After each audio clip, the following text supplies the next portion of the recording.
हाय, very good morning, good afternoon, good evening. कैसे हैं आप लोग? आई होप कि बहुत ही अच्छे होंगे। लास्ट क्लास में मैंने एक लाइन बोली थी आप लोगों के लिए कि जब भी कोई आपसे पूछे how are you, then your answer should be better than fantastic would be an understatement. Right right okay. Before starting today's class I would like to introduce myself. I am Keshav Jha. I am a semi-qualified chartered accountant, and I am having the experience of around 12 years, including my internship period. 12 साल का experience है मुझे internship period को मिला करके in the field of accounting, auditing, taxation and company law etcetera etcetera etcetera. Basically my expertise is in GST। सो मुझे थोड़ा सा GST और टैक्सेशन में मुझे इंटरेस्ट भी है basically. And I am CA final aspirant. तो मतलब CA की वैसे नहीं तैयारी छोड़ दी मैंने। Still I am reading, still I am studying. तो मैं अभी भी CA की तैयारी कर रहा हूँ, ठीक है। और हाँ, आप लोग यार चल कहाँ देते तुरंत से? हाँ, कहाँ चल देते तुरंत से? अरे यार, वो एक अमिताभ जी कहते हैं ना, जैसे आए हैं तो कुछ दिन गुजारिए गुजरात में। वैसे यार, अगर आप वीडियो स्टार्ट ही कर दिया तो कुछ देर तक रुक जाइए। हो सकता है कुछ अच्छी बातें आपको सीखने को मिल जाए। ऑप्शंस तो बहुत हैं ही आपके पास, है या नहीं? ऑप्शंस तो बहुत सारे हैं ना आपके पास कि यार इसका नहीं यहाँ से पढ़ लेता हूँ, वहाँ से नहीं यहाँ से पढ़ लेता हूँ। ऑप्शंस तो हैं ही आपके पास। फिजिकल क्लासेस आप अभी जा नहीं सकते हैं, रीज़न बीइंग की, और आने वाले टाइम में भी कब तक आप जा पाएंगे, हाउ इट विल बी, मतलब कितना सेफ रहेगा ये, क्योंकि नियर फ्यूचर मैं अपना भी फिजिकल क्लास स्टार्ट करूँगा। सो मतलब रिकॉर्डिंग्स तो चलती रहेगी साथ के साथ, बट फिजिकल क्लासेस, बट अभी उसमें क्या है, टाइम है। तो जब तक टाइम है तब तक थोड़ा सा ऑनलाइन मोड में ही पढ़ लेते हैं। क्या दिक्कत है? आप बताइए, कोई दिक्कत है क्या? Any problem? I don't think so that you have any sort of problem, और अगर आपको होनी भी नहीं चाहिए, ठीक है जी। तो मैं थोड़ा सा बता दूँ अपने बारे में। तो basically I am from Bihar, Darbhanga Bihar. Okay, I am from Darbhanga Bihar. My schooling was in Hindi medium. मेरी स्कूलिंग जो हुई थी वो हिंदी मीडियम हुई थी। एंड इन दिस क्लास 6 मुझे क्या बताया गया, I just go through the ABCD in class 6, because हमारे यहाँ पे हिंदी मीडियम में क्या होता था ना उस टाइम पे, स्टार्टिंग डेज में, कि क्लास 6 से आपको जो है इंग्लिश में पढ़ाना शुरू होता था। मतलब ABCD आपको क्लास 6 में बता, छठी कक्षा में जाके बताई जाती थी। 5वीं तक सिर्फ हिंदी हिंदी हिंदी हिंदी हिंदी। देन जब मैं 12th में आया तो 10th का बोर्ड दिया, अच्छे नंबर मतलब नहीं आए। उस टाइम पे थोड़ा सा खेलने कूदने में ज़्यादा मन लगता था, तो अच्छे नंबर नहीं आए। फिर मैंने 12th का बोर्ड दिया। 12th में थोड़ा सा सही, मतलब तबीयत ख़राब हो गई, बट स्टिल जब मेरे 10th में अच्छे नंबर नहीं आए थे, तो मैंने actually I want to be an IIT engineer, but उस टाइम पे कुछ प्रॉब्लम्स थी।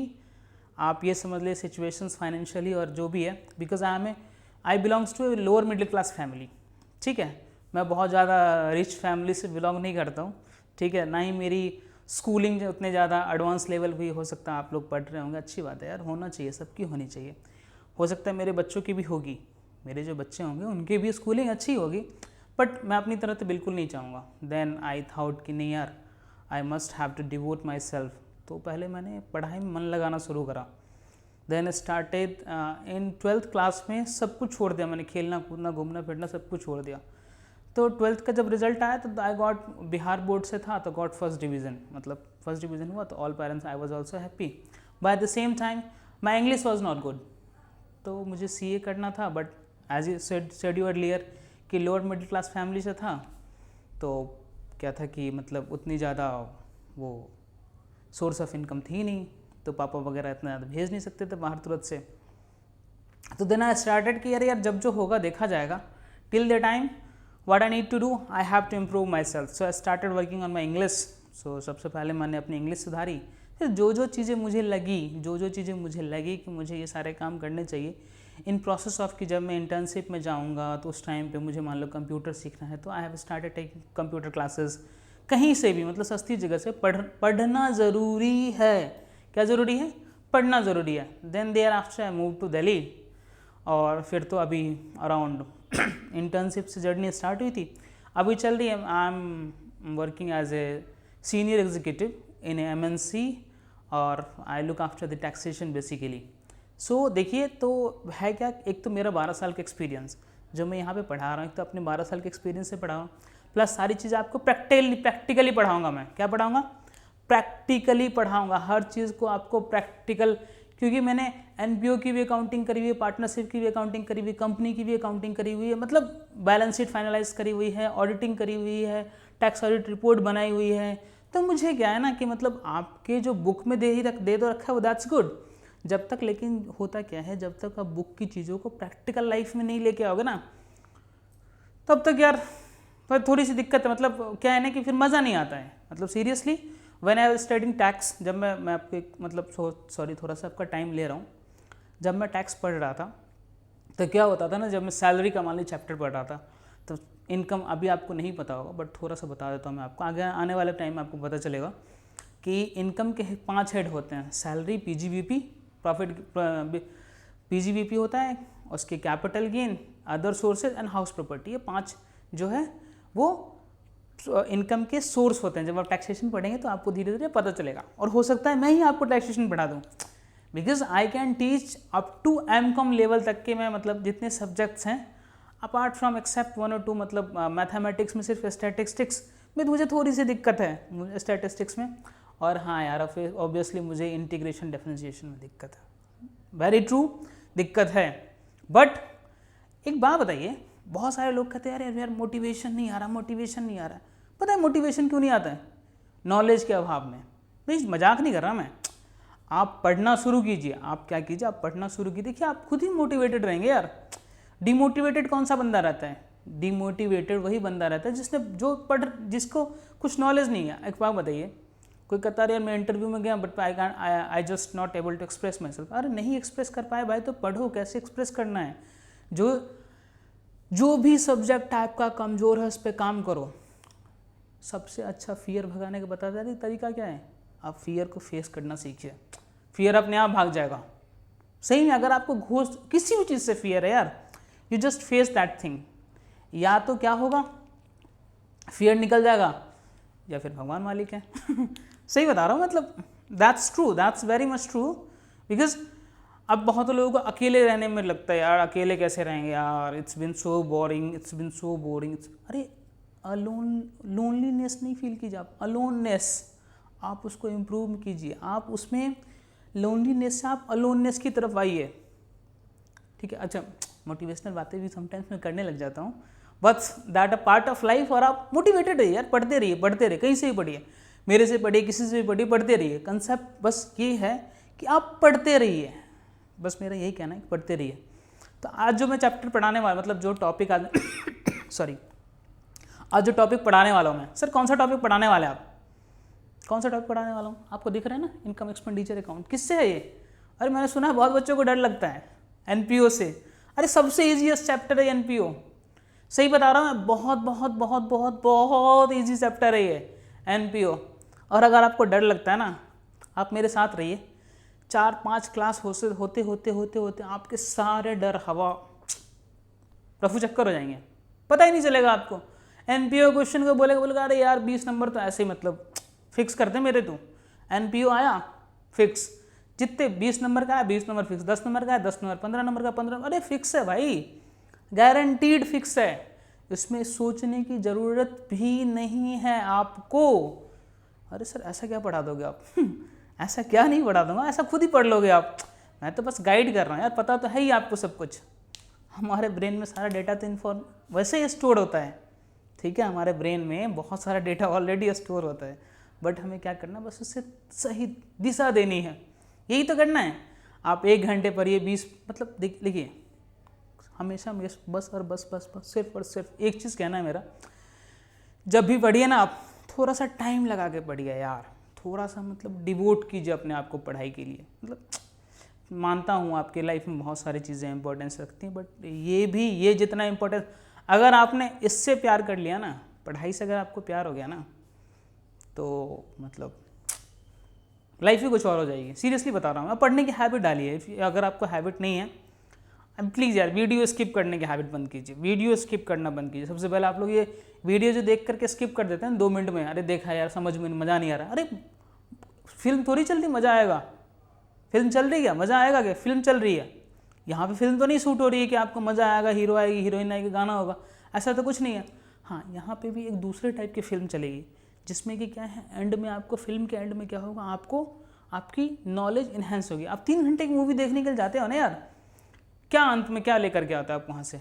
अच्छी मूवी होती है तो कुछ ज्ञान मिलता है आपको, ऐसी होती है तो टाइम पास। तो यही समझ लिया, टाइम पास ही कर लो आप। अगर नहीं कुछ कर रहे हो तो टाइम पास ही कर लो मेरे साथ। इंटरेस्टिंग मैं बनाऊंगा, इसे इंटरेस्टिंग मैं बनाऊंगा, मैं जोड़ के रखूंगा आपको, ये मेरी गारंटी है। मैं इंटरेस्टिंग सब्जेक्ट को इतना इंटरेस्टिंग बना दूंगा कि आप लोग यार बोलेंगे अरे यार मज़ा ही आ गया, मतलब account is the best subject I have ever felt. ऐसा मतलब प्रैक्टिकली मैं उन चीज़ों को जोड़ दूंगा, प्रैक्टिकल चीज़ों से, कि डे टू डे लाइफ में आपको ऐसे में अकाउंट्स का यूज़ करना बता दूंगा। चाहे वो आप कहीं पे काम कर रहे हो या कहीं पे काम आप नहीं कर रहे हो, लेकिन मैं आपको इस तरीके से, आपके दिमाग में इस तरीके से स्टोरी लाइन बनवा दिया करूँगा जो आपके दिमाग में हमेशा मतलब कि प्रैक्टिकल आपको फील होगा कि नहीं यार प्रैक्टिकल ये काम हम कर रहे हैं। और जैसे ही आपको प्रैक्टिकल फील हो गया ना माय डियर फ्रेंड्स, तो समझिए जर्नी कंप्लीटेड। तो चलिए, थोड़ी सी बात करी मैंने आपको, अगर आपको थोड़ा सा समय लिया है तो sorry for that guys. I hope कि आप लोग बने रहेंगे मेरे साथ। और हाँ, अरे यार चैनल सब्सक्राइब कर दिया कीजिए, क्या लगेगा आपका, कर दिया कीजिए ना, ठीक है, कुछ ना कुछ अच्छी इन्फॉर्मेशन मिलेगी आपको। अभी मैं अकाउंट्स पढ़ा रहा हूँ, आने वाले time business studies, then economics, तो 3 सब्जेक्ट तो आपके ऐसे कवर हो गए। फिर बीकॉम के अकाउंट्स पढ़ाऊँगा मैं, फिर बीकॉम का टैक्सेशन पढ़ाऊँगा मैं, फिर मैनेजमेंट अकाउंटिंग पढ़ाऊँगा मैं। तो ये देखिए आपके, मतलब देखिए आपको बेनिफिट कितना ज़्यादा मिलने वाला है, ठीक है। 1 पर्सन टीचिंग एवरी सब्जेक्ट, मजाक नहीं है भाई, मेहनत करी मैंने तभी पढ़ाऊँगा मैं। ऐसा नहीं है कि सिर्फ और सिर्फ अकाउंट्स पढ़ा तो मैं अकाउंट्स ही पढ़ाऊँगा, नहीं, मैं आने वाले टाइम में आपको टैक्सेशन भी पढ़ाऊँगा। और समटाइम्स तो मैं आपको उस लेवल पे लेकर चला जाऊँगा टैक्सेशन वगैरह में जो आप फील करेंगे अरे यार कि मतलब बहुत सारे चार्टर्ड को वो चीज़ें नहीं पता होंगी जो कि आपको पता होगी। पढ़ना, डिग्री लेना इज़ अनदर थिंग। सुनिए एक बात मेरी, डिग्री लेना एक दूसरी बात होती है और नॉलेज को अप्लाई करना एक दूसरी चीज़ होती है। तो मैं आपको नॉलेज अप्लाई करना सिखाऊंगा, दैट्स माय गारंटी कि how would you apply your knowledge. सिर्फ इनपुट लेना, इनपुट ले लो यार, इनपुट लेने में क्या लगता है, इनपुट ले लो आप, इनपुट आपने ले लिया दैट्स गुड, लेकिन इनपुट लेने के बाद अप्लाई करना तो सीखो आप उसे। अगर मान लो इनपुट आ गया, बहुत सारा इनपुट आपके पास, अप्लाई आपने करा ही नहीं, क्या होगा, इनपुट फिर वेस्ट हो जाएगा इनपुट। आप कहते हैं ना चीज़ें मुझे याद नहीं रहती है, बहुतों के साथ अब दिक्कत ये होती है, आपने देखा होगा, सॉरी फिर थोड़ा सा बोल रहा हूँ बट क्या करूँ यार, मतलब मुझे लगता है कि जितना ज़्यादा बेनिफिट मैं अपने एक्सपीरियंस आपको दे सकूँ बस दे दूँ। Seriously guys, seriously that's I am in front of you. अगर मैं यहाँ तक हूँ और मैं कुछ कर सकता हूँ लाइफ में, तो आपकी लाइफ तो बहुत आसान है। All you need to do, you have a facilities, you have each and everything, बस only thing life require from you that your time. सिर्फ और सिर्फ आपका टाइम चाहिए, nothing more life requires from you. अरे अभी आप बच्चे हैं यार, अभी थोड़ा सा टाइम डिवोट कर दीजिए। और वो जो होता है ना, चीज़ें याद नहीं रहती हैं, मैं भूल जाता हूँ। अरे भूलोगे नहीं आप, आपने इनपुट ले रखा है, अप्लाई तो आपने कभी करा नहीं, सोचा नहीं इसका प्रैक्टिकल इम्प्लीमेंटेशन क्या होगा। बचपन में आपको अ आ ई या फिर ABCD सिखाया गया, वो आपको आज तक क्यों याद है? कभी आपने सोचा? बाकी चीज़ें पढ़ते हैं तो भूल जाते हैं आप, क्यों? Reason, what is the reason behind that? The reason behind that you haven't applied those things in your day-to-day life, and I will teach you that how to apply those things in day-to-day life. That while reading a question, just आप उसमें अपने आप को involve कीजिए। Feel, suppose that you are working at somewhere. This is an NGO, this is as NPO, at which organization I am working. ये किसी specific चीज़ के लिए बनी हुई है। आप ऐसा सोचिए ना, दिमाग यार, माइंड दे रखा है ना भगवान ने, इस्तेमाल कीजिए, एक स्टोरी बनाइए, अपने आप को उस जगह लेकर के जाइए। उसके बाद वो क्वेश्चन देखिए, सॉल्व करना। आप खुद समझिए कि मैं ही वहाँ पर वो पर्सन हूँ जिससे ये सब काम करना है। तो लेकिन वो काम करने के लिए आपको टर्म्स तो पता होने चाहिए ना। जब तक आपको टर्म्स नहीं पता होंगे तब तक कैसे काम करोगे आप? तो मैं यहाँ पे आपको टर्म्स बताऊँगा और आप क्या करेंगे, आप अपने आप को जब भी क्वेश्चन बनाएंगे आप ये फील करेंगे कि आप वहाँ पे एज ए सीनियर पर्सन आप वहाँ पे काम कर रहे हैं और ये आपका काम है, इसके बदले में आपको रिवार्ड मिलने वाला है। ओके, मिले नहीं मिले यार खुद को दे दो ना। सपोज आपने एक क्वेश्चन बनाया, आप एक काम करो, जब भी अभी चैप्टर स्टार्ट हो रहा है, मतलब एक दो लेक्चर हुए हैं इसके ऊपर, ये तीसरा लेक्चर होगा। आप एक काम करो, जब भी एक क्वेश्चन बनाओ, क्वेश्चन बनाया आपने, क्वेश्चन लो, खुद को फील करो, क्वेश्चन बनाओ, शाम में जाकर के 10 रुपये का डेयरी मिल्क खा लो यार, रिवार्ड दो अपने आप को, it will be more interesting for you. और कुछ भी रिवार्ड दो आपको, अपने आप को रिवार्ड दो, ठीक है। चलिए क्लास स्टार्ट करते हैं विदाउट थोड़ा सा टाइम वेस्ट कर दे मैंने आपको इसके सारी। ये क्लास चल रही है आपको क्लास 12 के लिए। किसके लिए क्लास चल रही है? क्लास 12 के लिए चल रही है क्लास ये। ओके सर, दैट्स फाइन, ठीक है जी। और हम जो यहाँ पे बुक रेफ़र करेंगे वो हम करेंगे टीएस ग्रेवाल जी की बुक रेफ़र करेंगे, और सेशन 2021 के लिए चल रहा है। ओके सर, आज क्या पढ़ने वाले हैं हम? पहले ही बताया था, not for profit organisation, financial statement of not for profit organisation पहला चैप्टर है आप लोगों का क्लास 12 में। कौन सा चैप्टर है? पहला चैप्टर है। और आप लोग बहुत सारे हैवॉक क्रिएट है यार, ये डिफिकल्ट। अरे भाई डिफिकल्ट तो होगा ही नहीं, अंडरस्टैंडिंग क्लियर नहीं होगी तो, बट आपको डिफिकल्ट नहीं लगने वाला है, इसकी गारंटी मैं लेता हूँ, ठीक है जी। Okay sir, that's fine. तो बच्चों देखिए, हमने जब 2 लेक्चर में पढ़ा है, एक लेक्चर में हमने थ्योरीज वगैरह कवर करे थे कि एनपीओ क्या होता है, इन चीज़ों के बारे में मैंने बताया था, थोड़ा सा रिकैप देता हूँ मैं। फिर सेकंड लेक्चर में हमने रिसीट्स एंड पेमेंट अकाउंट पढ़ा, रिसीट्स एंड पेमेंट अकाउंट किस तरीके से बनता है, कौन कौन सी चीज़ें उसमें आती हैं, ये सारी चीज़ें, एक प्रैक्टिकल सम भी हमने उसके ऊपर सॉल्व करा था। ओके सर इस लेक्चर में क्या पढ़ने वाले हैं हम? आपको ये दिख रहा है इनकम एक्सपेंडिचर अकाउंट? हाँ सर दिख तो रहा है। ये क्या है? Income expenditure account. ये पार्ट ऑफ फाइनेंशियल स्टेटमेंट है। क्या है? पार्ट ऑफ फाइनेंशियल स्टेटमेंट है। 3 स्टेटमेंट बनती है ना, बताया था मैंने आपको, एक रिसीट्स एंड पेमेंट्स अकाउंट, एक income expenditure account, third one is balance sheet. Okay, तो माय डियर बच्चे, ये जो इनकम एक्सपेंडिचर अकाउंट जो बनाते हैं हम, बेसिकली क्यों बनाते हैं इनकम एक्सपेंडिचर अकाउंट? बच्चे बेसिकली इनकम एक्सपेंडिचर अकाउंट जो हम बनाते हैं वो हम बनाते हैं क्या निकालने के लिए? एक अकाउंटिंग पीरियड का सरप्लस निकालने के लिए या फिर डेफिसिट निकालने के लिए। जैसे आपके प्रॉफिट एंड लॉस अकाउंट में क्या होता था? प्रॉफिट एंड लॉस होता था, बट इस ऑर्गेनाइजेशन का पर्पस ये नहीं है प्रॉफिट कमाना। तो इसमें जो पैसा, जो भी मतलब जो मेरे पास रेवेन्यू इनकम आएगी, रेवेन्यू जो है रिसीट्स आएंगी, उसके बदले जो मैं रेवेन्यू एक्सपेंडिचर्स करूँगा, ठीक है। अभी मैं आपको रेवेन्यू वो सारी चीज़ें बता दूंगा, रेवेन्यू एक्सपेंडिचर क्या, कैपिटल एक्सपेंडिचर क्या, रेवेन्यू रिसीट्स क्या, कैपिटल रिसीट्स क्या। तो आपको कन्फ्यूज़न आपको नहीं होना चाहिए किसी भी, देखिए किसी भी एक भी टर्म में अगर आपको कन्फ्यूज़न रह गया, जब ये चैप्टर हमारा क्लोज होगा, मतलब ख़त्म होगा, तब अगर आपको किसी भी एक सिंगल टर्म में कन्फ्यूज़न रह गया ना, सिंगल टर्म में, तो आप बात करना मेरे से। सारे डिस्क्रिप्शन में ना सब कुछ मैंने दे रखा है, मेरे से कनेक्ट होने का तरीका मैंने व्हाट्सअप का नंबर दे रखा है, फेसबुक पेज का लिंक दे रखा है, आप उस पर जाएंगे तो ऑलरेडी मेरी आईडी आपको मिली जाएगी। उसके बाद फिर इंस्टाग्राम चैनल दे रखा है, मतलब इंस्टाग्राम का चैनल दे रखा है, फिर से आपको मैंने टेलीग्राम का चैनल है, इंस्टाग्राम मेरी अपनी इंस्टाग्राम की आईडी दे रखी है, ठीक है। डिस्क्रिप्शन में चारों चीज़ें आपको मिल जाएंगी, प्लस admin@commerce4all academy करके क्या है, ईमेल आईडी है, उससे भी कनेक्ट हो सकते हैं आप। इस प्लेटफॉर्म का नाम, सॉरी हाँ, don't forget, the commerce for all, and it's the commerce. Commerce is ordinary, the commerce is specific for the commerce, ठीक है। ओके, तो सर ये इनका हम क्या करते हैं, सरप्लस और डेफिसिट निकालते हैं। ओके जी, हाँ जी सर, सरप्लस और डेफिसिट निकालेंगे हम। बच्चे क्यों निकालेंगे सरप्लस डेफिसिट? बेसिकली पता तो होना चाहिए कि जो हम ये एनपीओ चल रहा है, प्रॉफिट तो हमें नहीं चाहिए, लेकिन हाँ ये तो पता होना चाहिए ना कि जो रिसीट्स आए मेरे पास, रेवेन्यू रिसीट्स आए, उसके कंपैरिजन में जो मैंने खर्चा करा, जो मैंने खर्चे करे, वो क्या मतलब कहीं ऐसा तो नहीं कि ज़्यादा खर्चे हो गए या फिर कम खर्चे हो गए। तो सरप्लस क्या होता है? Excess of income over the expenditure. तो वो सर का क्या होता है सरप्लस?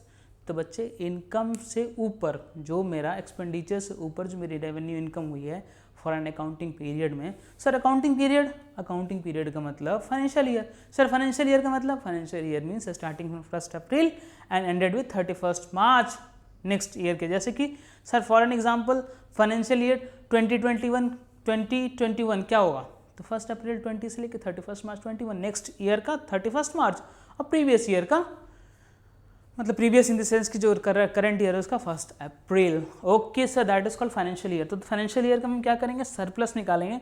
सरप्लस क्या होता है, excess of income over expenditure. जो मेरे रेवेन्यू एक्सपेंडिचर्स थे उससे जो मेरे ऊपर जो मेरे पास रेवेन्यू रिसीट्स आए वो हो जाएगा सरप्लस। सर डेफिसिट का बच्चे मतलब सॉरी, अगर मेरे एक्सपेंडिचर जो हैं वो इनकम से ज़्यादा हैं तो वो क्या हो जाएगा, डेफिसिट हो जाएगा।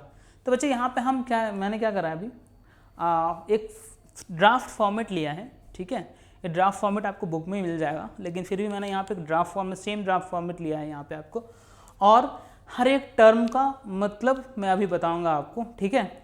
आज हम सिर्फ इन टर्म्स के मतलब देखेंगे, बेसिकली इन टर्म्स का मतलब क्या होता है, ताकि इन फ्यूचर जब आप से कोई पूछे कि अरे यार तुम्हें तो पता है ट्रायल बैलेंस में इनकम है, एक्सपेंसेस है, लेकिन होता क्या है, ये बुक में तो दे रखा है, बट इजी टर्म्स में आपको बता दूंगा, ताकि आपको लाइफ लॉन्ग क्या हो जाए, याद रह जाए। वैसे भी आपने सुना है ना कि सुनी हुई बातें ज़्यादा याद रहती हैं। सीरियसली यार, अगर जितने अच्छे आप लिसनर बनोगे ना उतने अच्छे आप स्पीकर बनोगे। जितने अच्छे मतलब जितना आप सुनोगे, जितना ज़्यादा, द मोर यू लिसन, आप उतना ज़्यादा डिलीवर कर पाओगे। लेकिन अप्लाई करना पड़ता है। क्या करना पड़ता है, अप्लाई करना पड़ता है।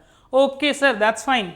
तो यहाँ पे हम क्या कर रहे हैं, एक एक जितने भी टर्म्स दे रखे हैं इसको मैं बताऊंगा, रीज़न के साथ बताऊंगा कि किसको आउटस्टैंडिंग को क्यों ऐड कर रहे हैं हम, आउटस्टैंडिंग बिगिनिंग को क्यों लेस कर रहे हैं हम, ये सारी चीज़ें मैं आपको बताऊंगा एक एक करके। फिर मैं आपको एक चीज़ टर्म बताऊंगा यहाँ पे कि कैपिटल रिसीट क्या होती है, रेवेन्यू रिसीट क्या होती है, एंड कैपिटल एक्सपेंडिचर क्या होता है, रेवेन्यू एक्सपेंडिचर क्या होता है। ये चार चीज़ें मैं बताऊंगा। और अगर उसके बाद टाइम मिलेगा तो फिर अगर टाइम मिलेगा, क्या होगा, अगर टाइम मिलेगा तो फिर हम जो भी कैपिटल बैलेंस शीट्स में भी जो आइटम्स आएंगे उसके बारे में भी थोड़ा सा डिस्कस करेंगे, ठीक है। तो पहले बच्चे हमारा ये प्रोसेस रहेगा, मैं बता देता हूँ आपको ये क्लास कैसे मूव करेगी। पहले हम सारे एक एक टर्म्स को कवर अप कर लेंगे, जितने हमारे टर्म्स हैं वो सारे टर्म्स हम कवर अप कर लेंगे, ताकि जब हम क्वेश्चन करने के लिए आएँ, चाहे वो क्वेश्चन नंबर 1 हो चाहे वो क्वेश्चन नंबर 10 हो, तो हमें क्वेश्चन करने में 0.0000% दिक्कत आए। क्या दिक्कत आए, 0% दिक्कत आए। और हम एक दो बार इसको इस तरीके से रिवाइज कर लेंगे अच्छे से, ताकि हमें कुछ भी दिक्कत नहीं आएगी। ओके सर, चलिए सर सैलरी, अच्छा सैलरी क्या होती है। हाँ, आपके यहाँ पे जो बंदा काम करते हैं उसको पैसे देते हैं आप। वैसे ये सारी चीज़ें आपने 11th में मतलब इसमें से कुछ टर्म्स आपने पढ़े होंगे, बट ये सैलरी किसको दी जा रही है, ये सैलरी दी जा रही है, किसको दी जा रही है सैलरी दी जा रही है उस बंदे को जो कि रेगुलर बेसिस पर में क्या करता है, काम करता है। ओके सर, सैलरी मतलब वही पर्सन ना जो हमने सैलरी एम्प्लॉयमेंट पढ़ा था बच्चों, हाँ बिल्कुल वही बिल्कुल सही बात। Sir outstanding at the and को यार ऐड क्यों कर रहे हैं आप यहाँ पे, आउटस्टैंडिंग एट द एंड को। बच्चे इस पे ना आपको क्वेश्चन समटाइम्स क्या होगा, एक क्वेश्चंस में आपको दे रखा होगा कि सैलरी जो है इतनी है, इसमें से फिर नेक्स्ट स्लाइड में दे रखा होगा आपको salary paid during the year 8,000 रुपये, और फिर आपको दे रखा होगा आउटस्टैंडिंग है इस साल में, मतलब आउटस्टैंडिंग जो कि इस साल पे होनी थी बट पे नहीं हुई है, लेकिन खर्चे हैं वो मेरे अक्रू हो चुका है, एक्सपेंसेस क्या हो चुका, अक्रू हो चुका है। इनका एक्सपेंडिचर अकाउंट कौन से बेसिस बनता है, ये बनता है आपको अक्रूवल बेसिस पे। कौन से बेसिस पे, अक्रूवल बेसिस पे, फॉरेन अकाउंटिंग पीरियड, ये दो चीज़ ध्यान रखिएगा। ये रिसीट बेसिस पे नहीं बनता है, एक इस पे बेसिस बनता है अक्रूवल बेसिस पे। तो इसमें चाहे वो रिसीट से मतलब उसमें पेमेंट हो या नहीं हो, पेमेंट आए या नहीं आए, ये दोनों चीज़ें हम क्या करेंगे यहाँ पे कंसीडर करेंगे। Sir outstanding at the and एक तो यहाँ आ जाएगा आपका, मतलब सैलरी क्या हुई, आउटस्टैंडिंग रहेगी, और एक तो आपकी लायबिलिटी है क्योंकि आपको नेक्स्ट ईयर पे ऑफ करना है, तो एक तो बैलेंस शीट में चला जाएगा। बट हम अभी बात करें इनकम एक्सपेंडिचर की, तो कॉन्सेंट्रेट हम करेंगे यहीं पे कि आउटस्टैंडिंग सैलरी मुझे पे करनी थी बट मैंने पे नहीं करी लास्ट के साल के लास्ट में, वो एक सेपरेट लाइन में दे रखी है, मतलब outstanding at the and expense salary मैं क्या करूँगा, ऐड कर दूँगा, क्योंकि ये भी पर्टेनिंग तो करंट फाइनेंशियल ईयर से करता है ना। तो जो भी ये क्या है, करंट फाइनेंशियल ईयर से जो भी ये खर्चे हैं ये किससे बिलोंग करते हैं, ये सारे के सारे करंट फाइनेंशियल ईयर से बिलोंग करते हैं। और जो भी ये इनकम है किससे बिलोंग करते हैं, ये भी सारे के सारे करंट फाइनेंशियल ईयर से बिलोंग करते हैं। तो इसको हमने ऐड कर दिया। Sir less outstanding at the beginning, हाँ मतलब दे रखा है, मान लीजिए आपको कि सैलरी पेड 8,000 रुपये, इसमें से क्या था 4,000 रुपये पिछले साल का आउटस्टैंडिंग था। रिसीट पेमेंट्स अकाउंट आपको दे रखी है, उसमें आपको दे रखा है सैलरी पेड दे रखा है, और उसमें ये बता रखा है कि ओपनिंग का इतना, इसमें से क्या था, इतना पोर्शन ओपनिंग का पे करा।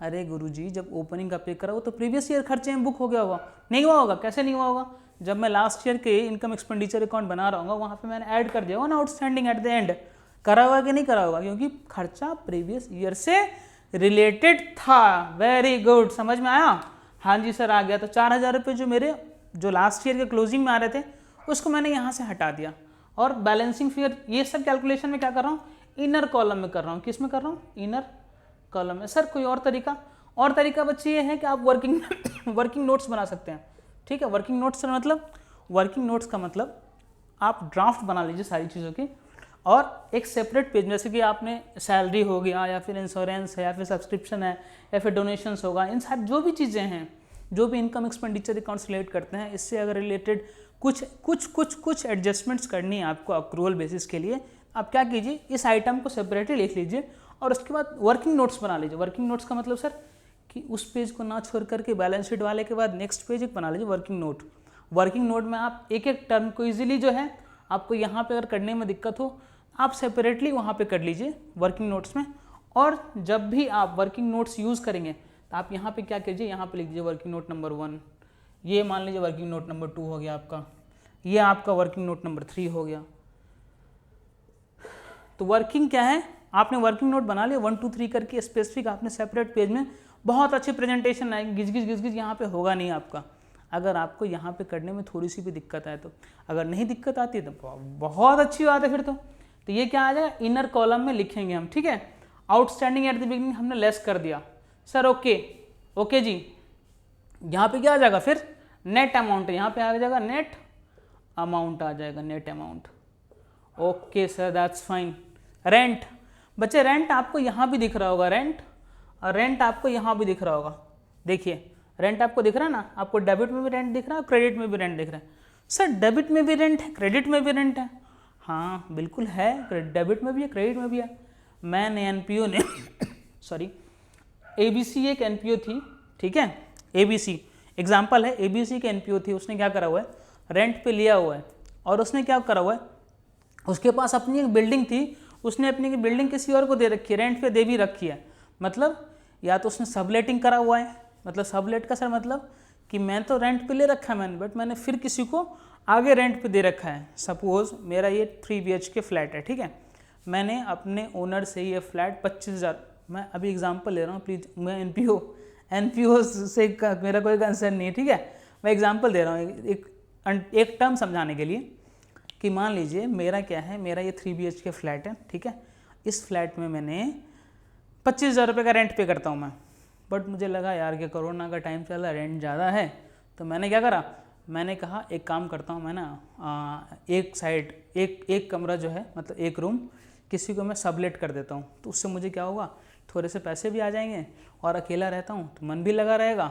तो बेसिकली मैंने क्या करा, सबलेट कर दिया, प्रॉपर्टी मैंने रेंट पे ले रखी थी, मैंने सबलेट कर दिया, तो मेरे पास इनकम भी आ रहा है, मेरे पास क्या हो रहा है, मैं पैसे पे भी कर रहा हूँ। तो ये वही है, जो एक्सपेंसेस है वो यहाँ पे आ जाएगा, ओके जी, वो यहाँ पे आ जाएगा, और जो रेंट का इनकम है, जो मेरे पास पैसे आएंगे वो इस साइड आ जाएगा। ओके चलिए सर, हाँ ये इसका डेबिट साइड है और ये इसका क्रेडिट साइड है। DRCR से बताया ना आपको, debit record and credit record, बहुत अच्छे से बताया मैंने आपको। Insurance premium, sir insurance premium, बच्चे इंश्योरेंस प्रीमियम, यहाँ पे जनरल इंश्योरेंस की चर्चा हो रही है, ठीक है, जनरल इंश्योरेंस की चर्चा हो रही है। तो insurance premium less prepaid, sir prepaid यहाँ पे आपने लेस क्यों करा, बच्चे प्रीपेड इसलिए लेस करा क्योंकि इंश्योरेंस प्रीमियम जो पे किया जाता है वो किसके लिए किया जाता है, एक स्पेसिफिक पीरियड के लिए किया जाता है। मान लीजिए मेरा इंश्योरेंस है या फिर मेरी गाड़ी का इंश्योरेंस है, फॉर एग्जांपल एक एनपीओ है, उसकी कोई गाड़ी है, उसने इंश्योरेंस करवा रखा है बट इंश्योरेंस क्या है, सॉरी यार,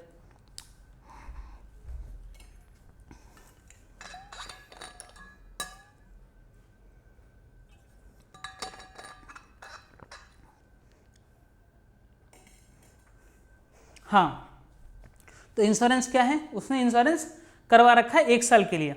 तो बट इंश्योरेंस 1 साल के लिए है, मान लीजिए मेरी गाड़ी थी, मैं किसी एनपीओ में, हमारे पास गाड़ियाँ थी 4-5, हमने गाड़ियों का इंश्योरेंस करवा रखा है, इंश्योरेंस के लिए मैंने खर्चे पे करे हैं। अब जो मैंने खर्चे पे करे हैं वो तो एक मतलब पीरियड ऑफ टाइम उसका हो सकता है, मैंने 1 जनवरी को रिन्यूअल हुआ हो उसका, तो 3 महीने करंट ईयर से रिलेटेड हो और 9 महीने नेक्स्ट ईयर से रिलेटेड हो। तो लेकिन इंश्योरेंस प्रीमियम तो दिख रहा है कितना मैंने प्रीमियम पे कर दिया, ठीक है जी, इंश्योरेंस प्रीमियम तो आपने पे कर दिया। अब जो आपने इंश्योरेंस प्रीमियम पे कर दिया उसमें से जो नेक्स्ट ईयर से जो भी बिलोंग करता है, मतलब नेक्स्ट अकाउंटिंग पीरियड से, अकाउंटिंग पीरियड मीन्स वही 1 अप्रैल 31 मार्च से जो रिलेट करता है उसको हम क्या करेंगे, यहाँ पे लेस कर देंगे इनर कॉलम में, और ये आपका अमाउंट आ जाएगा यहाँ पे और इसको लिख देंगे। Sir audit fees, audit fees बच्चे क्या होता है, ऑडिट फीस, ऑडिट फीस होता है जब आपकी ऑर्गेनाइजेशन जो है मतलब एक लिमिट दे रखी है रिसीट्स की, आपकी ऑर्गेनाइजेशन की रिसीट अगर उससे ज़्यादा हो जाती है तो उस केस में क्या होगा ना, आपको ऑडिट करवाना पड़ेगा। ऑडिट करवाने के लिए ऑडिटर आते हैं। ऑडिटर कौन होता है, चार्टर्ड अकाउंटेंट होते हैं। आप लोग जो फ्यूचर में बनेंगे वो होते हैं, जो मैं बनूंगा वो ऑडिटर होते हैं। कौन होता है ऑडिटर, ऑडिटर क्या करते हैं, फाइनेंशियल अकाउंट की ऑडिटिंग करते हैं। तो उनके बहुत सारे प्रोसेस होते हैं, पहले वो रिप्रेजेंटेशन लेटर, मैनेजमेंट फलाना ठिकाना, बहुत सारी चीज़ें होती हैं। वो धीरे धीरे जब मैं आपको ऑडिट पढ़ाऊंगा तो आपको बताऊंगा मैं कि उसमें कौन सा AS ऑडिटिंग स्टैंडर्ड अप्लाई होता है, फिर से आपको क्या कहते हैं गाइडेंस नोट क्या क्या फॉलो करने होते हैं, उसके रिगार्डिंग क्या कैसे ऑडिट स्टार्ट होती है, उसमें क्या चीज़ें चाहिए होती, चेकिंग कैसे होती है, किस चीज़ की ऑडिटिंग कैसे होती है, सारे प्रोसेसेस की ऑडिटिंग अलग अलग होते हैं। मतलब ये सारी चीज़ें मैं आपको बताऊंगा लेकिन बाद में बताऊंगा, ठीक है। तो ऑडिट क्या हुआ, ऑडिट फीस की मैंने अपने बैलेंस शीट मतलब बुक्स ऑफ अकाउंट की ऑडिट करवाने के लिए ऑडिटर अपॉइंट करा। फिर जो उसको फीस दी मैंने, फीस इन द सेंस की जो पेमेंट करी मैंने वो ऑडिट फीस होती है।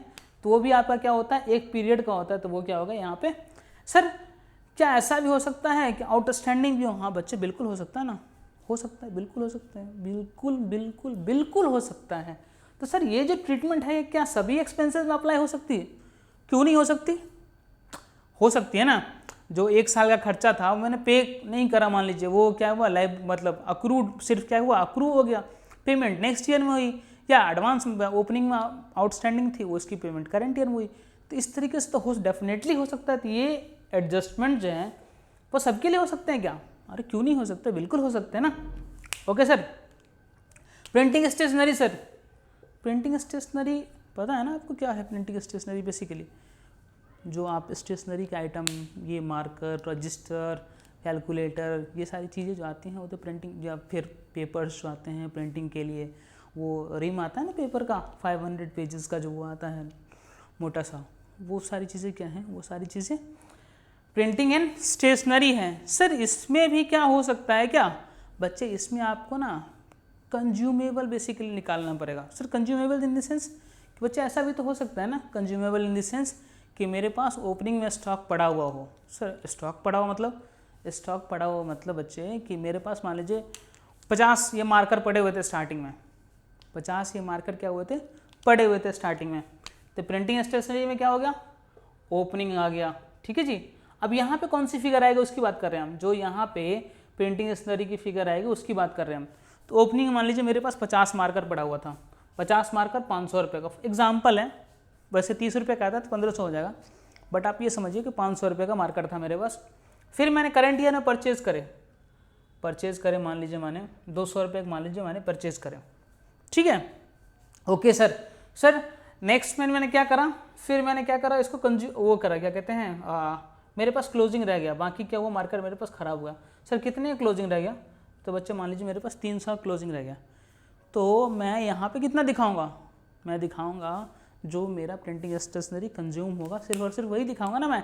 स्टॉक को तो मैं बैलेंस शीट में लेके चला जाऊँगा, जाऊँगा या नहीं जाऊँगा? बिल्कुल लेकर के जाऊँगा।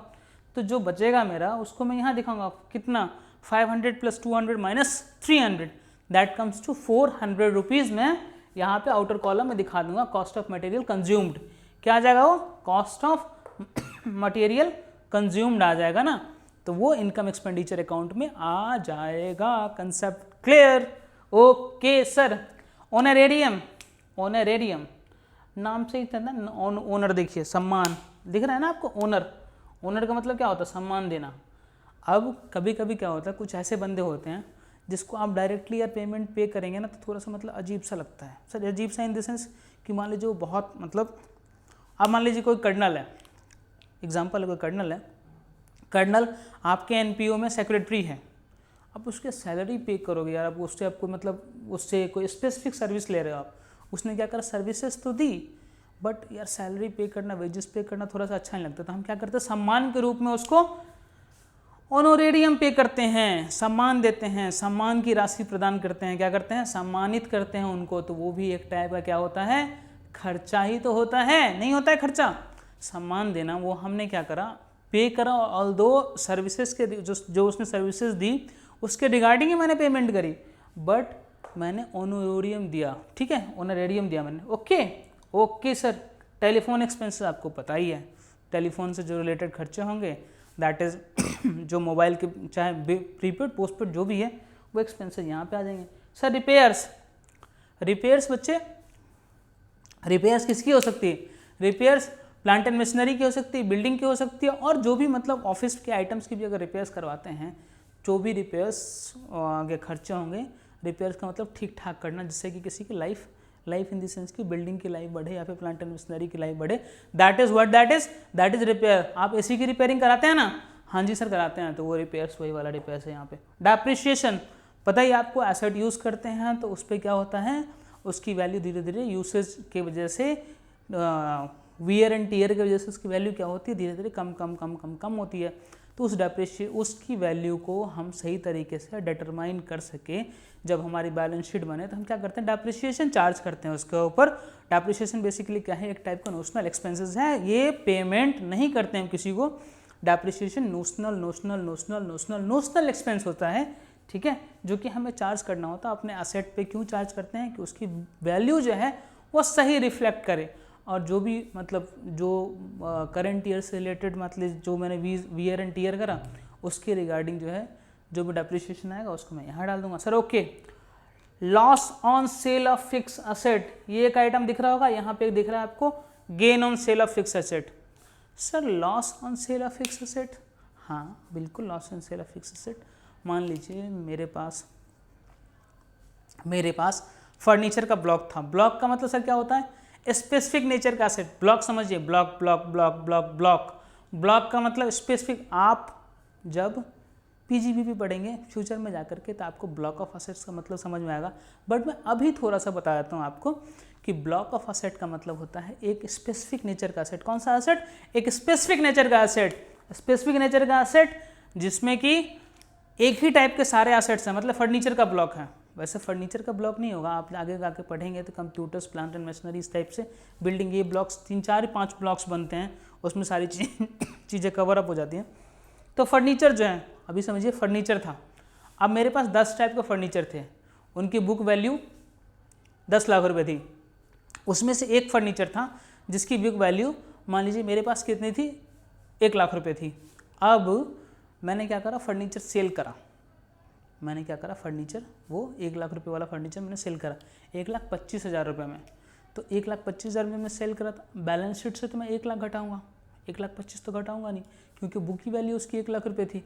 तो 25,000 कहाँ जाएंगे मेरे भाई? तो 25,000 जो मेरा प्रॉफिट हुआ वो आ जाएगा यहाँ पे, गेन हो जाएगा ना असेट पे। हाँ जी सर, गेन हो गया। उसके बाद जो लॉस है, लॉस का मतलब सर वही असेट 1 लाख रुपए का था बट मैंने बेचा 75,000 रुपये में, 25,000 रुपये का, तो लॉस हो गया। हाँ जी सर, लॉस हो गया, बिल्कुल हो गया। तो लॉस आ जाएगा आपको यहाँ पे। स्पोर्ट्स मटेरियल यूज्ड, अब देखिए स्पोर्ट्स मटेरियल क्या होता है बेसिकली, यूज्ड। कौन सा मटेरियल यूज है? Sports material used. जो इसकी भी ट्रीटमेंट इसी तरीके से आएगी, प्रिंटिंग स्टेशनरी के तरीके से भी इसकी भी ट्रीटमेंट होगी।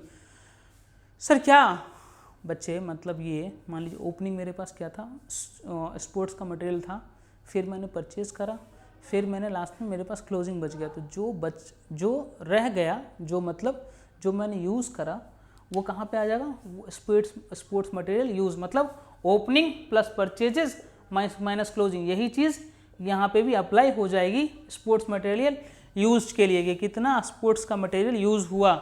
सर ये क्यों होता है बेसिकली बच्चे, अब क्या है ना कि ये तो एजुकेशन से रिलेटेड भी हो सकता है, ठीक है, एजुकेशन से रिलेटेड होगा तो मान लीजिए स्कूल्स वगैरह हैं तो उसमें स्पोर्ट्स के मटेरियल भी आएंगे या नहीं आएंगे, आप बताइए। बच्चों को खेलने के लिए स्पोर्ट्स मटेरियल तो चाहिए ना। अब ऐसा तो है नहीं कि जितना स्पोर्ट्स मटेरियल है वो 100% रहेंगे ही रहेंगे नहीं रहेंगे ना स्पोर्ट्स मटेरियल, तो वो क्या होंगे, यूज़ होंगे। Sir use in the sense कि मान लीजिए आप क्रिकेट खेलते हो, आप लोग बच्चे हैं, मान लीजिए क्रिकेट, किसी को क्रिकेट में इंटरेस्ट है, किसी को बैडमिंटन में इंटरेस्ट है, किसी को चेस में इंटरेस्ट है, किसी को बास्केटबॉल में इंटरेस्ट है, किसी को टेबल टेनिस टीटी में इंटरेस्ट है, टेबल टेनिस में इंटरेस्ट है, किसी को कैरम में इंटरेस्ट है। अब बच्चे ही हैं यार, मान लीजिए कोई चीज़ टूट गई, टेबल टेनिस ही मान लीजिए आप टेबल टेनिस खेल रहे थे, रैकेट आपने मारा फटाक से, वो क्या हो गया, निकल गया, टूट गया, तो वो बेसिकली क्या कंज्यूम हो गया वो। तो जो ओपनिंग मेरे पास पड़ा हुआ था, ओपनिंग स्टॉक जो मेरे पास स्पोर्ट्स मटेरियल का पड़ा हुआ था, प्लस जो मैंने परचेज करा फिर मैं लेकर के आया हूँगा, ठीक है। अब हो सकता है कि वो क्लोजिंग में भी बच जाए, तो जो रिमेनिंग क्या रह जाएगा, opening plus purchases minus closing, वो मेटेरियल मेरा क्या हो जाएगा, कंज्यूम्ड वर्ड का कभी भी कंज्यूम वर्ड आए तो ध्यान दीजिएगा, opening plus purchases minus closing, वही तो होता है कंज्यूम। अच्छा एक बात बताइए, छोड़िए इसको भूल जाइए एक मिनट के लिए, अपने घर का एग्जाम्पल लीजिए आप। आपका घर है, आपके घर में क्या हुआ, महीने के शुरू में राशन आता होगा, आता है कि नहीं आता है।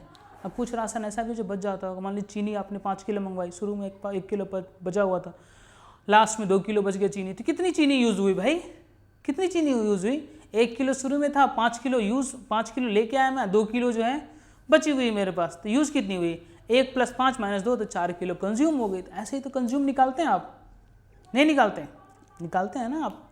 तो कंज्यूम का मतलब क्या हुआ, जो यूज़ हो गया, तो स्पोर्ट्स मटेरियल कंज्यूम। अब यहाँ पे आप देखेंगे सेल ऑफ, यहाँ पे है आपको, चलिए यहाँ पे नहीं है, फिर भी बता देता हूँ मैं आपको। देखिए समटाइम्स यहाँ पे तो स्पोर्ट्स मटेरियल यूज़ आ रहा है, समटाइम्स आपको यहाँ पे इनकम में भी स्पोर्ट्स मटेरियल सोल्ड आएगा, old sports material sold by sale of old sports material. Sir ये क्या है बच्चे, ये है कि जब आप उसे मतलब कोई चीज़ थी वो कंज्यूम हो गई, तो कंज्यूम इन द सेंस कि यूज़ तो हो ही रही है वो बिजनेस में। अब जो चीज़ कंज्यूम हो चुकी थी, मतलब ओल्ड पड़ी हुई थी, कंजम्पशन तो मैंने निकाल लिया, अब वो बैलेंस शीट की आइटम थी जो बची हुई थी, अब मैंने उसको क्या करा, सेल करा। तो जब मैंने कंज्यूम करा था तो उसको मैंने कहाँ दिखाया था, एक्सपेंस में दिखाया था ना। तो जब मैं इसे सेल करूँगा तो इसे कहाँ दिखाऊंगा मैं, इनकम में। अरे सर ये तो हमें पता ही है, बहुत अच्छी बात है, पता है, यहाँ पे आ जाएगा। ओके सर, चलिए ये साइड हो गया, ओके। और भी कुछ होगा तो हम आगे, जब मैं नेक्स्ट लेक्चर में सारे कंसेप्ट्स कवर करूँगा, मतलब टोटल मिला के 18 या 20 कंसेप्ट हैं, ठीक है, पॉइंट्स हैं जो मैं कवर करूँगा, तो मैं वहाँ पे मैं आपको बताऊँगा कि जो चीज़ें रह गई वो मैं वहाँ पे कवर अप कर लूँगा। जो चीज़ यहाँ पे हो गई तो वो तो ठीक है, लेकिन जो बच गई है वो वहाँ पे कवर हो जाएगी। ओके सर, बहुत बढ़िया। बच्चे सब्सक्रिप्शन क्या समझते हैं सब्सक्रिप्शन से आप? सर सब्सक्रिप्शन से हम क्या समझते हैं, सब्सक्रिप्शन होता है कि जब आप किसी भी मेंबरशिप क्लब या फिर एनपीओ में हिस्सा लेते हैं तो वो अपनी सर्विसेज यूज़ करने के लिए क्या करता है, आपसे quarterly, monthly, half yearly subscription charge करता है या फिर ईयरली सब्सक्रिप्शन चार्ज करता है। सब्सक्रिप्शन क्या होता है, एक टाइप का इनकम होता है। किसके लिए, एनपीओ के लिए। एनपीओ के लिए क्या होता है, सब्सक्रिप्शन इनकम होता है, सब्सक्रिप्शन इनकम होता है एनपीओ के लिए, ठीक है जी, क्योंकि उसकी सर्विसेज कंज्यूम करने के लिए लाते हैं आप, तो एक टाइप का ये रेवेन्यू रिसीट्स होता है एनपीओ के लिए। ओके सर इसमें भी आपने outstanding at the and add कर दिया? हाँ बच्चे बिल्कुल, आपको पता है ना, जर्नल एंट्री चैप्टर में पढ़ा होगा आपने, नहीं पढ़ा तो बता देता हूँ मैं फिर से आपको। जो इनकम मेरा अक्रू हो गया बट रिसीव नहीं हुआ, है तो मेरा इनकम ही ना, नहीं मेरा इनकम है तो मेरा इनकम ही ना। तो सब्सक्रिप्शन आउटस्टैंडिंग यहाँ पे ऐड हो गया। Sir advance at the beginning क्यों लेस करा आपने? बच्चे एडवांस इनकम को हम क्या करते थे, एडवांस को, एडवांस की इनकम जब हम निकालते थे जर्नल एंट्री चैप्टर में तो क्या करते थे हम? सर एडवांस को तो हम लेस कर देते थे इनकम से। अरे बस वहाँ पे लेस करा तो करंट ईयर में तो ऐड करेंगे ना हम, या नहीं करेंगे? बताइए, आप बताइए, करेंगे या नहीं करेंगे? तो बस इसे ऐड कर दिया कि सब्सक्रिप्शन जो है एडवांस से मिला हुआ था, बट क्या था वो करंट ईयर से रिलेटेड था ना, तो करंट ईयर के ये उसमें बुक्स में आ गया ये। Very good. Outstanding at the beginning, sir outstanding at the beginning को आपने लेस कर दिया। हाँ बच्चे बिल्कुल लेस कर दिया, लेस करूँगा नहीं। मान लीजिए जो ये क्या है, ये टर्म सर, ये outstanding at the beginning sir term क्यों आ रहा है? बच्चा outstanding in the beginning term इसलिए आ रहा है क्योंकि आपको रिसीट्स एंड पेमेंट अकाउंट से बनाना पड़ सकता है ना। ये जो है आपको इनकम एक्सपेंडिचर अकाउंट, ये रिसीट्स एंड पेमेंट अकाउंट से बनाना पड़ सकता है। अब दे रखा है सब्सक्रिप्शन, अब उसमें ये दे रखा है सब्सक्रिप्शन, मतलब सब्सक्रिप्शन दे रखा है 5 लाख रुपये, अब ये दे रखा है उसमें से 1 लाख रुपये जो था आउटस्टैंडिंग एट द बिगनिंग वाला रिसीव हुआ करंट ईयर में, तो आपको तो वो फिगर लेस करनी पड़ेगी ना करंट ईयर पे अराइव करने के लिए कि करंट ईयर से रिलेटेड कितना है। हाँ जी सर, करनी तो पड़ेगी। एडवांस एट द एंड, आपको पता ही है advance at the end, advance at the and मुझे नेक्स्ट ईयर के लिए भी किसी ने क्या करा, सब्सक्रिप्शन दे दिया 1 साल का, चलो जी तुम 2 साल का सब्सक्रिप्शन रख लो, बट मैं क्या 2 साल करंट ईयर में अकाउंट फॉर करूँगा? Account for in the sense का मतलब कंसीडर करूँगा क्या मैं?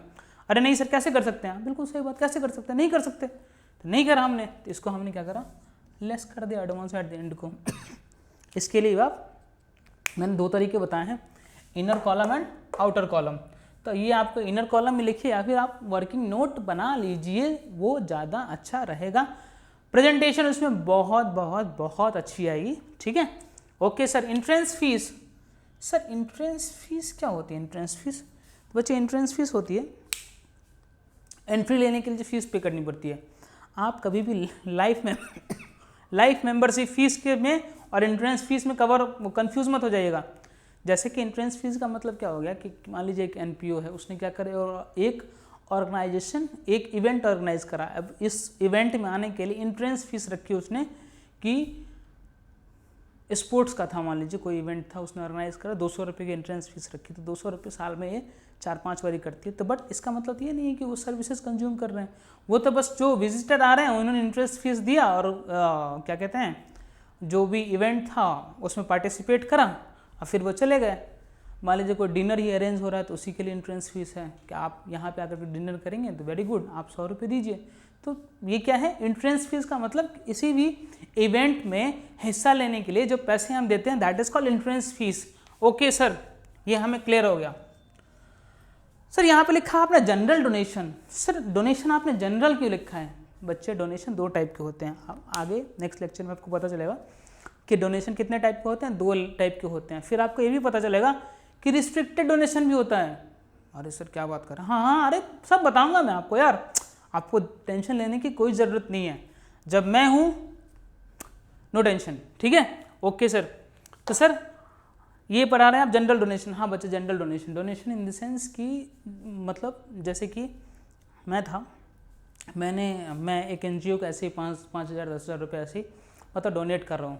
एक नॉन प्रॉफिट ऑर्गेनाइजेशन है, उसको मान लीजिए सूर्यदेव एजुकेशन सोसाइटी करके एक नॉन प्रॉफिट ऑर्गेनाइजेशन है, उसको मैं 10,000 रुपये ऐसे ही दे रहा हूँ। मैं ये नहीं बता रहा हूँ यार तुम इस फंड को ना स्पेसिफिक इस चीज़ के लिए यूज़ करना, जैसे मैंने स्पेसिफिक बता दिया कि मेरे इस फंड को तुम इस चीज़ के लिए यूज़ करना, तो वो फिर वो यहाँ का हिस्सा नहीं रह जाएगा।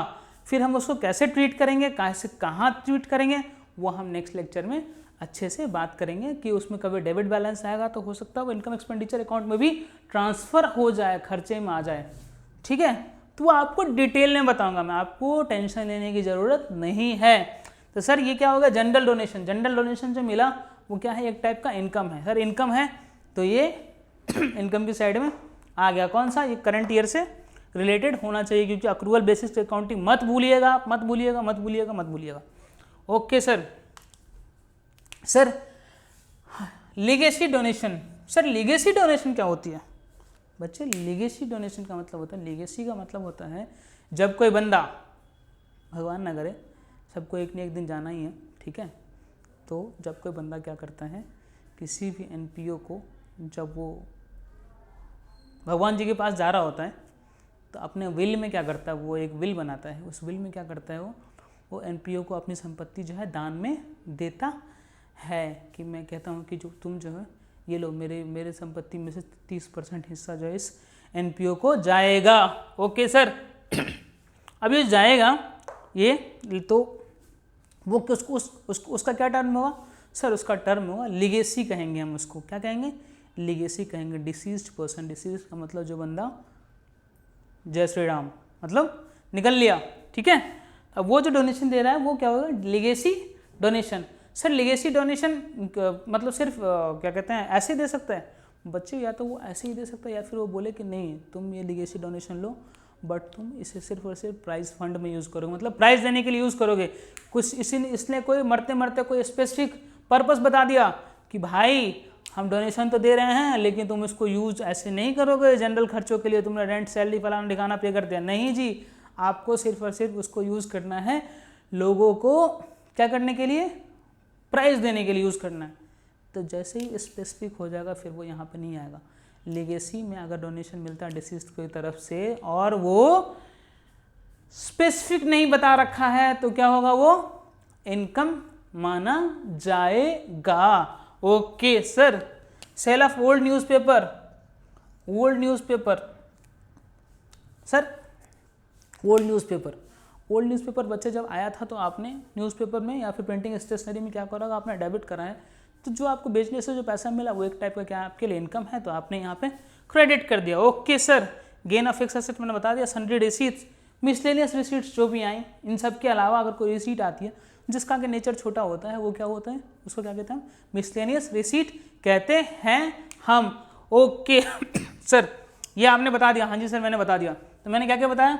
आउटस्टैंडिंग के बारे में बता दिया, आउटस्टैंडिंग बिगनिंग के बारे में बता दिया, प्रीपेड के बारे में बता दिया, ऑडिट फीस के बारे में बताया, printing stationery, honorarium, telephone, repair, depreciation, loss of asset, sport material used, subscription, outstanding at the end, advance at the beginning, ये करना है ऐड, ये करना है लेस। उसके बाद ओल्ड स्पोर्ट्स मटेरियल यूज्ड, उसके बाद entrance fees, general donation, legacy donation, sale of old newspaper. Gain पहले बताया था। सन्ड्री रिसीट्स हो गए। डेफिसिट, डेफिसिट का मतलब excess of expenditure over income, और सरप्लस का मतलब excess of income over expenditure. Okay sir, ठीक है जी। हाँ जी सर, बहुत बढ़िया, मज़ा आ रहा ना? बहुत आएगा, ठीक है। थोड़ा सा तो मतलब एक बात बताइए आप लोग ना कमेंट नहीं करते यार, एक छोटी सी रिक्वेस्ट आप लोगों से, कमेंट करके बताया कीजिए यार ये क्लासेस कैसी लग रही है आपको, मज़ा आ रहा है नहीं आ रहा है, या ऐसे ही मैं मेहनत करे जा रहा हूँ, ठीक है, बताया कीजिए यार। चलिए मैं क्लियर कर रहा हूँ।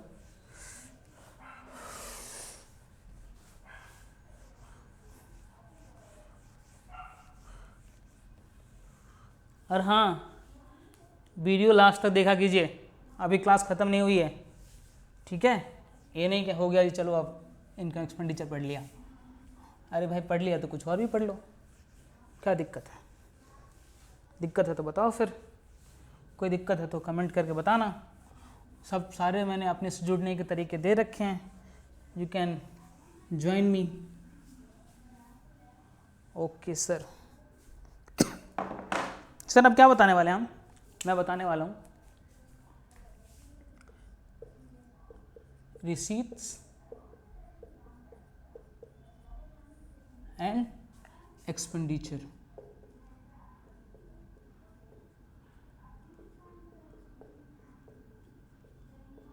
Receipts and expenditure. बच्चे रिसीट्स भी दो टाइप के होते हैं और एक्सपेंडिचर भी दो टाइप के होते हैं। कौन कौन सर? एक तो कैपिटल एक्सपेंडिचर होता है और एक रेवेन्यू एक्सपेंडिचर होता है। और रिसीट्स भी कितने टाइप के होते हैं? दो टाइप के सर, एक कैपिटल रिसीट,